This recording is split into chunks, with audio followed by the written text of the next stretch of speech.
$500 a month. Google MetaShare and see if it is a fit for you. 8:37 Team Hochberg Traffic Center time and Jim Telemonti. The inbound Stevenson still has major delays from First Avenue to Cicero. 2 right lanes are blocked after an incident this morning before 3 o'clock, which a tow truck driver was struck.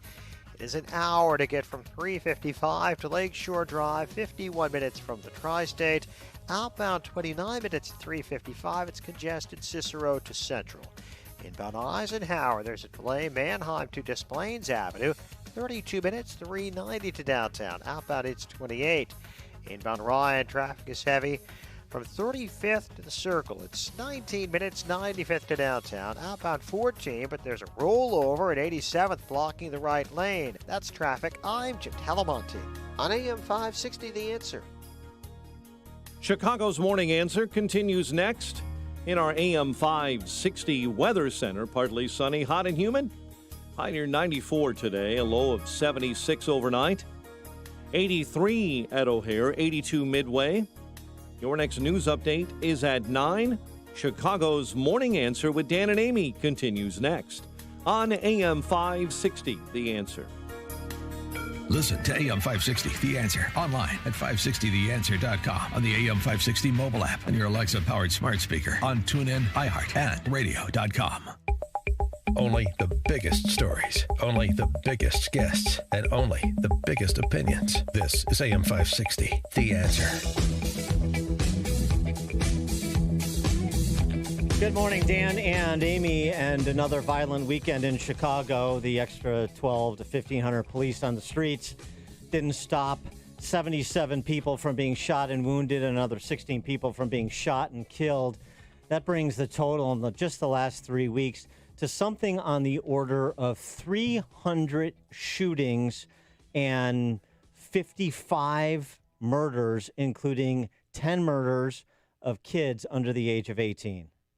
Yeah, it's the third consecutive weekend of kids being killed in the streets of Chicago. And what I understand from Mayor Lightfoot, from her tweeting, is that we're making progress on shootings. Oh, yeah. I don't know how she has redefined the word progress, but that doesn't sound like progress to me. And the numbers suggest we haven't made any progress in 2020 versus 2019. In fact, we've regressed with murders up more than 15% and shootings up as well.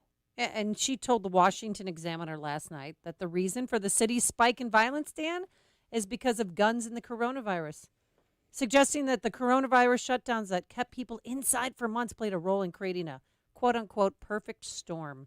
Mm-hmm.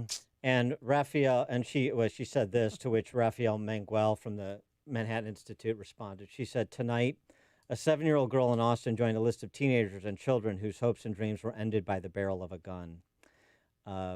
Raphael Manguel, who writes on urban policy, responded, no, Mayor, those lives weren't, quote, ended by the barrel of gun, unquote. They were killed by depraved gangbangers on whom the system has consistently been too soft. You have people with 10, 20, and even 30-plus arrests walking the street after being ROR'd, granted bail, paroled, or given probation. Unfortunately, Raphael Manguel is not the mayor of Chicago. Lori Lightfoot is. And for more on the actual mayor of Chicago and the relationship with police and the continued problems with endemic violence in certain neighborhoods in the city, we're pleased to be joined by John Catanzara. He is the president of the Chicago Fraternal Order of Police, Chicago FOP. John, thanks for joining us. Appreciate it. Good morning. Good morning. And so progress on shootings, says the mayor. I don't know if increase is considered progress, but it definitely is an upside-down world. Maybe she's just caught up in the whole upside-down aspect of it all. It's disgusting what's been going on.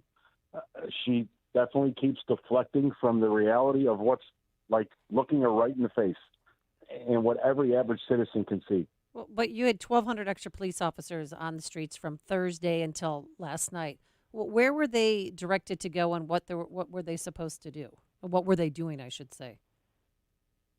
They were basically deployed as they were any other holiday. Strategic locations, hotspots. You know, nobody's talking about the insanity that happened again on the Magnificent Mile on Saturday, where there were several hundred, if not thousand, young teenage age group of troublemakers, breaking stuff, punching people, attacking people, anybody and everybody, just causing mayhem for several hours up and down Michigan Avenue. It wasn't even reported in the news practically. Yeah, I'm hearing this for the first time ever. No, I heard that. But why would you report that? What's the big deal? Kim Foxx has already said she's not going to prosecute people for low-level offenses like punching people or vandalism or theft or other such crimes. So, I mean, there's nothing to see here, John. Well, until she's the one that gets punched, then I'm sure there'd be a big deal. But again, it doesn't matter if it's the police or an average citizen. It's disgusting. It's the reason Kim Foxx must go. It's the reason the mayor is going to be a one-term mayor, because her, strategy on crime is clearly not working. But it's easy to blame the superintendent of police when, for all practical purposes, every logical person in the city knows the mayor is making all of these calls for the most part. Well, so. Really quickly, I want to go back because it's a question that's been bothering a lot of people. The night of June 30th, that Saturday night, were you given orders to stand down and not touch any May of the 30th, leaders? you mean? Yes, May 30th. Excuse me. Yes, sorry, sir. Direct orders to stand down? No. I don't know if it was a matter of confusion because of COVID, or it was, a mindset that was propagated from the top down. But there was an order that I had seen an email of about dispersing large crowds, and no physical force would be used. Now, like I said, I don't know if that was because someone was going on the whole COVID thing and not interacting physically with groups that you didn't have to, or that this was designed to try and make this as peaceful as a response as could be. Because I could tell you, the mayor, as I said time and time again, was very emphatic that Friday morning when I met with her before this all broke out, this was never going to be Minneapolis. No way, no shape, no how. And it absolutely was a smaller version of Minneapolis in many ways, because she did not take it seriously enough. The big question on people's minds, the murders are bad, but has Bobby Rush's popcorn been replenished yet?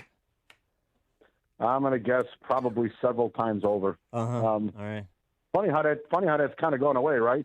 We FOIA'd the phone records. All the congressman has to do is provide us his phone records and his staff's phone records. It's really that simple. If he's going to insist that the no calls were made, then just show us no calls were made, because I'm calling BS. Oh, so he's not handing those over to you voluntarily?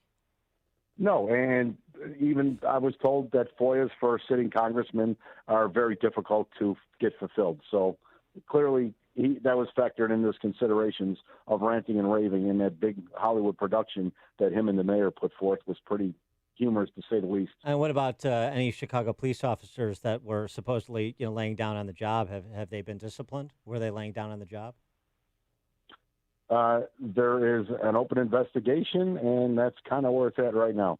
Well, do you think it's going to go anywhere? Because I think the whole thing was just kabuki theater made up to distract from the violence in the city.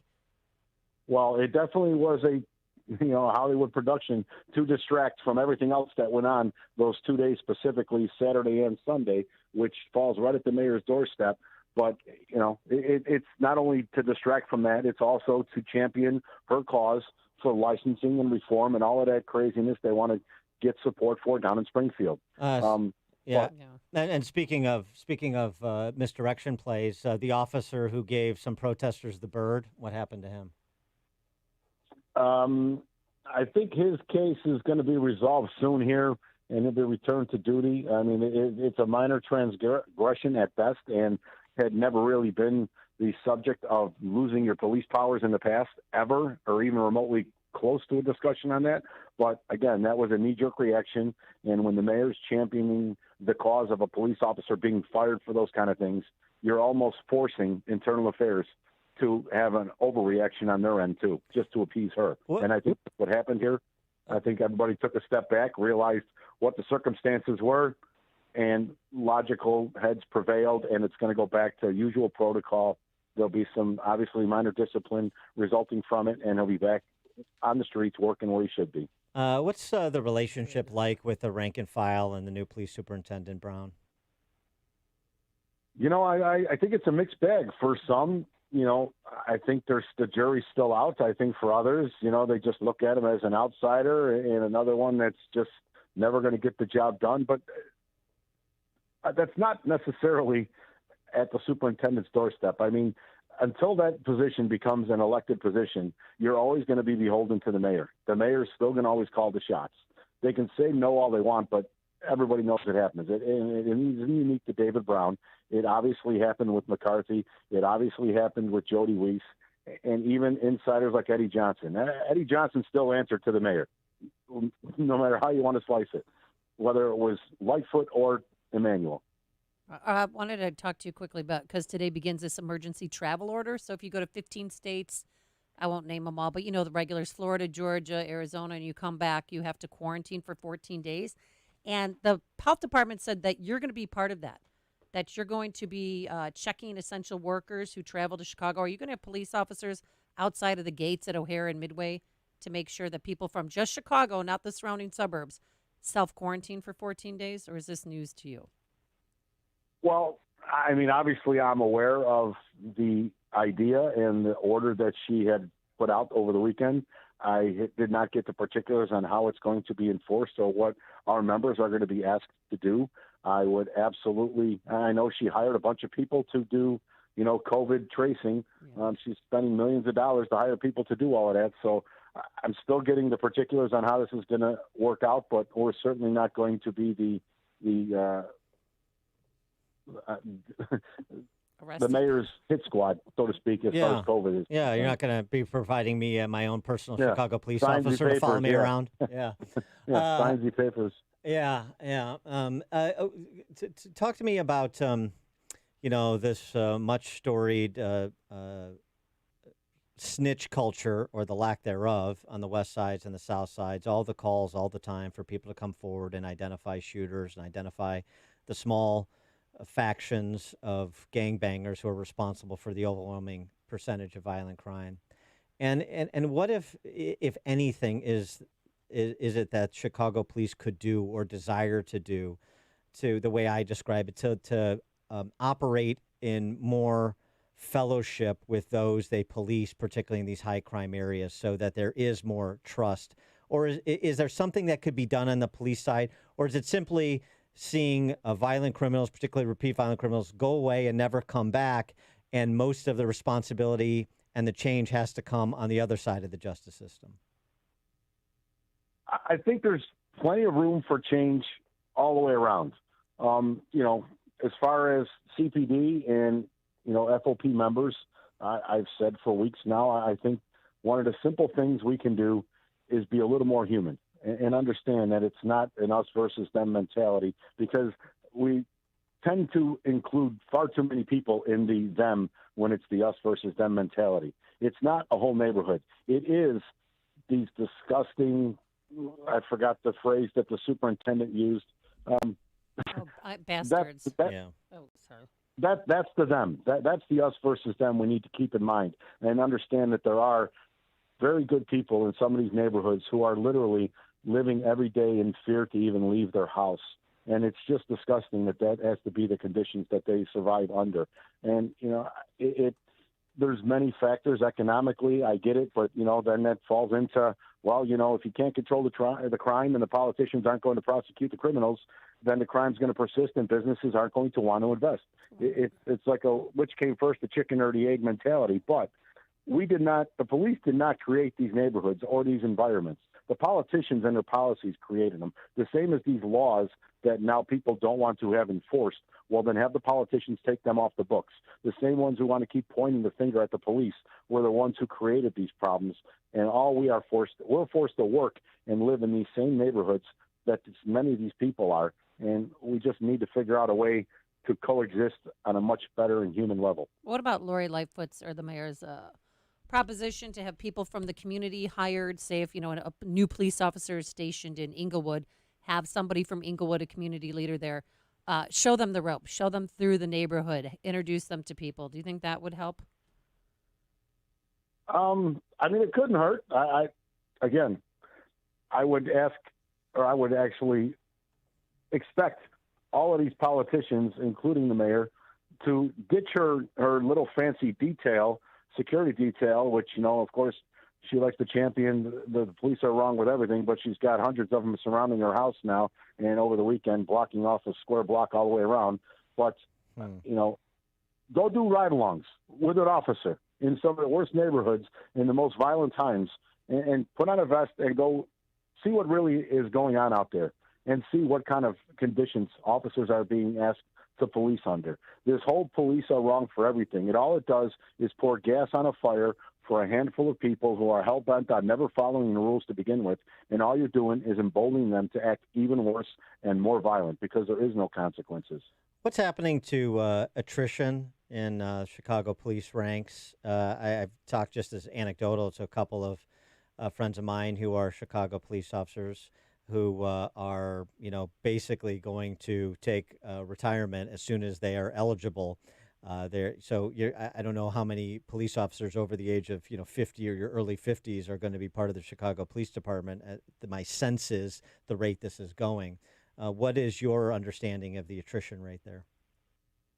Well, I mean, obviously sentiment is sometimes different than reality. I mean, I know the sentiment is I'm getting out first chance I can. It's not necessarily a practical solution for many, but there definitely is a lot of disparaging factors that make you just want to get the hell out of here. Not only the city, but even the state. It goes beyond that. But the working environment, and when you have the top elected official in this city blaming you and your profession for everything that's wrong in this city, it makes you say, what the hell am I still here for? Why bother? And there's some officers doing some great work. I mean, we're talking about these bloodbaths weekend after weekend after weekend, and these poor kids. And I don't even want to limit it that because that's another thing that annoys me. We have to have a 3, a 4, a 7-year-old get killed, and then all of a sudden, now this has to be the line in the sand. This is where it needs to stop. Well, what about the 16, 17, 20-year-old that gets killed? Their life doesn't matter either. I mean, that's kind of the mindset we've actually retreated to, which is disgusting. But again, I think officers, the morale is pretty low. And I hope that they understand that the FOP is here to support them and fight on their behalf and at least push back on this false narrative and give them a reason and a little morale boost to stay and keep fighting. Is there anything that, if you were mayor, that you would do with respect to the West and the South Side in terms of bringing force to bear or bringing a different approach to policing that you have or would recommend to Lori Lightfoot? Ask me that in 2022. Ask you that in 2022? Yeah, sure. When the mayor's reelection campaign starts. Okay, are you going to be running for mayor? Okay. John? Don't put words in my mouth. No. Well, okay. you're insinuating something, so that's what I do. No, but I mean, obviously, you're representing Chicago police now, and if the mayor was interested to listen to you, I'm not saying she is, but if she was, what would you say to her? You'd obviously have recommendations on behalf of the men and women you represent. Well, I mean, we have laws on the books for a reason. Laws need to be enforced. A murderous bastards, that's the phrase that the superintendent used, and he couldn't be more correct. There's just a segment of our population, and this isn't demographics-based, this isn't black, brown, white, none of that. There's just a mindset within the criminal element of this city who are just hell-bent on stealing, robbing, beating, shooting, killing people. That's what consumes them all day, is who are they going to get over on next? From the moment they wake up till the minute they go to sleep, that's all they think about is criminal behavior. And anybody who says that it doesn't exist is got their head up their ass. And it's just the simple fact. We need to stop babying the reality that's in front of us. These kids are not coming from Indiana or Wisconsin or the suburbs. They're living in these communities that are doing this violence, and they're putting their head down in pillows in people's houses who are looking the other way and saying, it's not my child. Yes, it is. He is John Catanzara. He is the president of Chicago Fraternal Order of Police and a 2023 mayoral candidate, as he just announced. I'm kidding. I'm kidding. We're kidding. We want you back on the show. John, thanks so much for joining us. Appreciate it. All right, thanks. Bye. Take care. It was a pleasure, and he joined us on our turnkey.pro answer line. The more you listen, the more you'll know. This is Chicago's Morning Answer. Morning Answer on AM 560. The Answer. This is attorney Stephen Leahy. This isn't the first crisis we faced together. Back in '08, business professionals in trouble sought help from bankruptcy